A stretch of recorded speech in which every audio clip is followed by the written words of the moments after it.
Hello everybody, welcome back to our YouTube channel. Today in this video I am talking about American battery technology stock.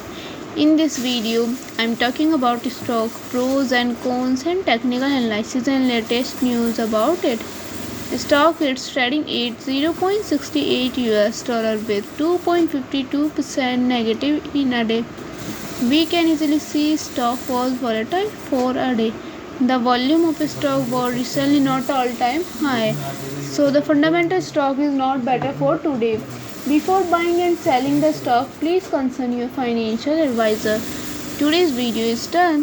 Thanks for watching. Please subscribe my YouTube channel and like the video and also comment all related queries.